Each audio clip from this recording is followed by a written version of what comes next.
It's unbelievable. His first stand-up was in 1953, and he said working in front of you is like the second thing on his bucket list. He is a funny, clean, sober man. I love him very dearly. We have for Nick Kendall, everybody. Nick Kendall. Well, let's hear it for Nick Kendall. Come on. Come on, at my age, I need all the help I can get. But if you think I'm old, you should have known my dad. He lived to be 94. I said, Dad, what's the best thing about being 94? No peer pressure.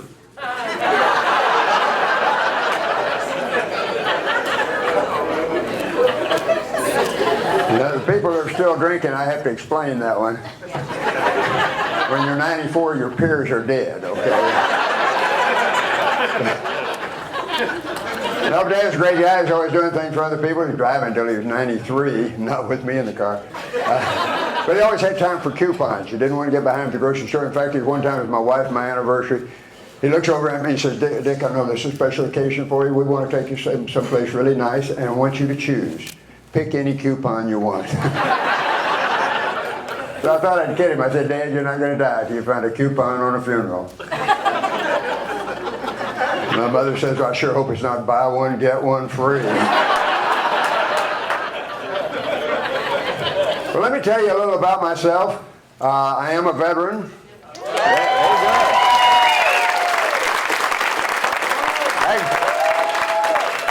Actually, I was in the Air Force before we had airplanes.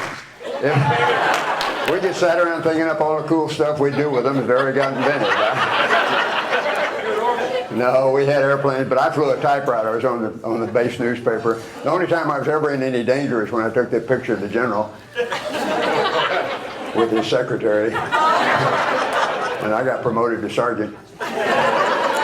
My name is Dick Kendall. Dick's my first name. The last time I heard an original joke about that name was in the 7th grade, so don't try. But I've had that name all my life. Well, actually, when I was little, they did call me Dickie when I was little.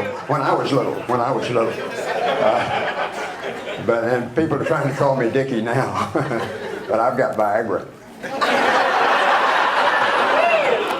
Actually, I don't take Viagra, I take Viatran. That's half Viagra and half tranquilizer. Makes you want it, but if you don't get it, you don't really care.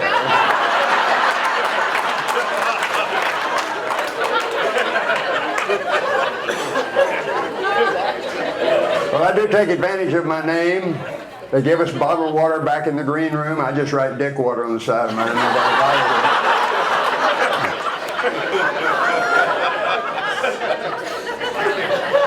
No, and I will say this. I am Dick. I'm an alcoholic. Yes, thank you. And I have 40 years of sobriety.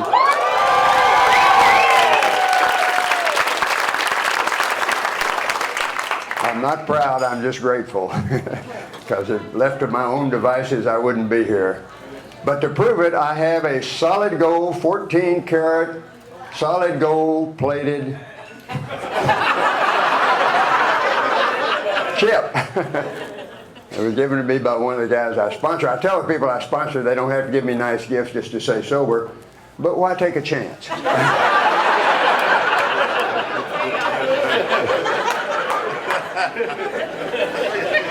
Well, I started doing stand-up comedy professionally the first time back in 1984. The main reason for that was 1983. You ever have a bad year like that? I was already sober by then, but I started wearing glasses for the first time, made me feel older. Got divorced after 25 years of marriage, and I had a root canal. Actually, after the divorce, the root canal was almost fun. But you know, it's been a long time now. I'm beginning to see my ex-wife in a little better light. I can appreciate some of the good things about her. For one thing, she was a great housekeeper. She really was. So when we got divorced, she kept the house.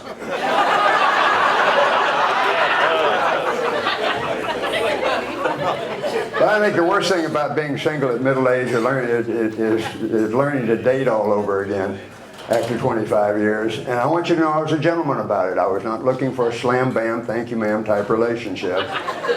Had a couple of dates looking for a stick stir, thank you sir.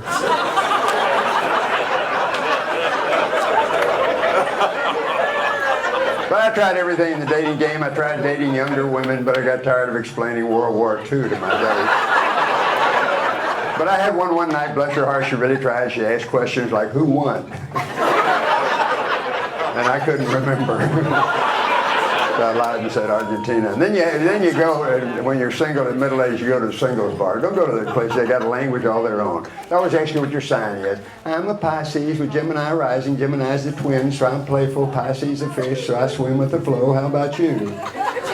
I got a 2-for-1 coupon at the Red Lobster. And then the women in those places always ask the men what kind of car they drive, and I'd lose it completely when I sell a Plymouth. Now, I don't want to knock a Plymouth. Plymouth's a good car, but it's kind of like making love to an ugly woman. Gets you where you want to go, but you don't brag about it.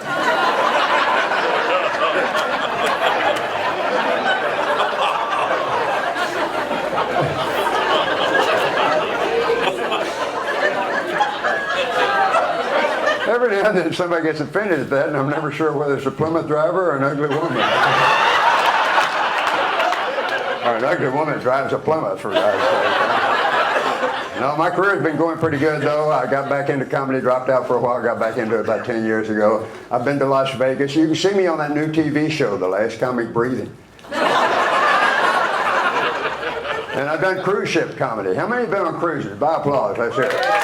Okay, by applause. A bunch of drunks. By applause. No, but I love that. I love the working on the cruises, except everybody worries about the seasickness problem, but I never get seasick. And you people who've been on the cruises, you know why. I don't want to get my face that close to the vacuum toilet. You know, if you hadn't been on a cruise ship, they all got vacuum toilets, they'll suck your lips right on down. Did you enjoy the buffet, Mr. Kendall? I don't know. The food kept falling out. No. But I don't trust those toilets. For one thing, there are a couple of people I didn't see after the first day of the cruise. 10 little people. I think the toilets got them. But you know, some of you did. I know in your past, you dealt with the seasickness problem the old-fashioned way. You stayed drunk for the whole trip. And that works. I mean, you still throw up. You just don't know what caused it. I was on a cruise ship one time in a hurricane, bouncing all over. One guy was so drunk he was walking straight. But with all the drinking, nobody ever gets out of line. Except one guy I need to tell you about. One night I was going to bed early, wasn't working that night. Just about asleep, there's a knock at the door. Go to the door, there's a drunk standing there. Is this my room? I said, no, it's not your room, it's my room. Went back to bed. 3 more times that guy comes back, same question, knocks on the door. I thought if he comes back one more time, I'm going to invite him in, ask him to have a seat, and then flush it. Sure enough, one more time comes, is this my room? I said, no, it's not your room, it's my room. Damn, you got every room on the whole ship.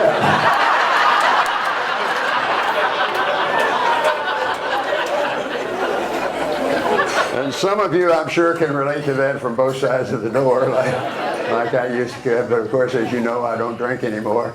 And I don't do drugs. At my age, I get the same effect standing up real fast. I don't need pot, I got lazy boy. No, but you know, I had to quit drinking. No, I got tired of people talking about me in the third person when I was right there. Did he bring a coat? And you sit there and you say, I'm right here. You want to say something, but you don't. You just grin. And I finally got sober one night. And by the way, when I tell my story, I always start out and say, you know, I wrecked cars, I got divorced, I went broke. I did all that after I got sober. And so I had to work at it. But when I did get sober, I was going to my going away party. They hadn't fired me, but they asked me if I wouldn't be happier working somewhere else. And so I was going to my going away party, and for 2 days, all I could think about is how much should I have to drink. If I don't have anything to drink, they'll know I'm mad at them. I was mad at them, but I didn't want them to think that. And so I thought, well, maybe I'll have one, just one. And then I thought, no, I'll have 2. That'll be just right. So that night after the party, about midnight, I'd had 2 fists of scotch. And went to my office to make my phone calls, you know. Any of you telephone drunks like I was? The nice thing about getting sober in the 1970s is we had no caller ID. But I ended up calling my teetotaling Baptist mother-in-law in East Texas, and she said, "Dick, are you all right?" And I thought, God, this woman knows who I am and is concerned about me. It must be God. And I figured if God ever wanted to talk to me, he'd call me on the phone. So I was a little surprised she was female. But anyway, so the next morning I woke up and decided it was a beautiful day. I think I'll join AA, so I did. But you know, the nice thing about AA is we get a lot of funny stuff that comes out of AA. Some of it's just spontaneous, but some of it, you know, the thing I think is the worst thing about that everybody needs AA for is this. Our problem is our thinking. You know, and in fact is, you remember, any of you old enough to remember the 13 questionnaire that they had to see if you had a drinking problem? Do you have to think first thing in the morning? You know, I changed it to think. You know, do you have to think first thing in the morning? Do you ever think alone? Has thinking ever interfered with your marriage? Or have you ever lost a job because of your thinking? And by the way, I've got a new questionnaire, by the way, if anybody's wondering about if they have a drinking problem. It goes like this. If you wake up in the morning with a brand new tattoo and you don't know where it came from, you may have a problem. If you wake up in the morning with a brand new tattoo on the person next to you in bed and you don't know where they came from, you probably have a problem.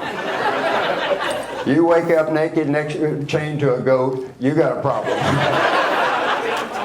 So that's my deal. But you know, some of the comedy we get in AA is just sort of spontaneous. Had a friend who bought one of those old hippie type Volkswagen vans that had stand-up room in it and all. He took me for a ride and I said, "Hey, this thing is really top heavy. What if you hit a curve too fast?" He says, "I'll just do a third step and turn it over."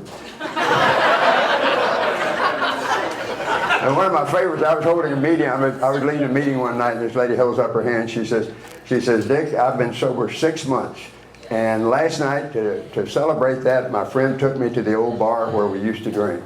And back in those days when I was drinking, the men would come around, and they'd put their hands up my skirt and down my front and all, and I was too drunk to stop them. Last night, I stopped them, and they looked at me like I was crazy. I said, "It sounds to me like you've learned to baffle people that used to handle you."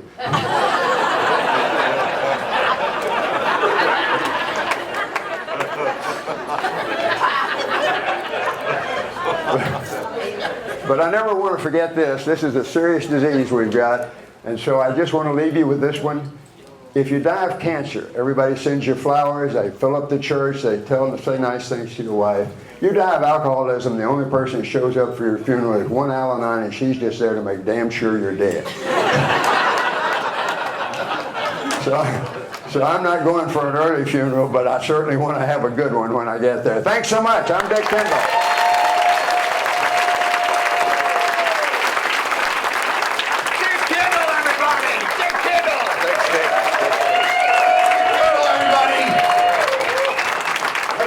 Slap Bill W. That's how old he is. I love Dick.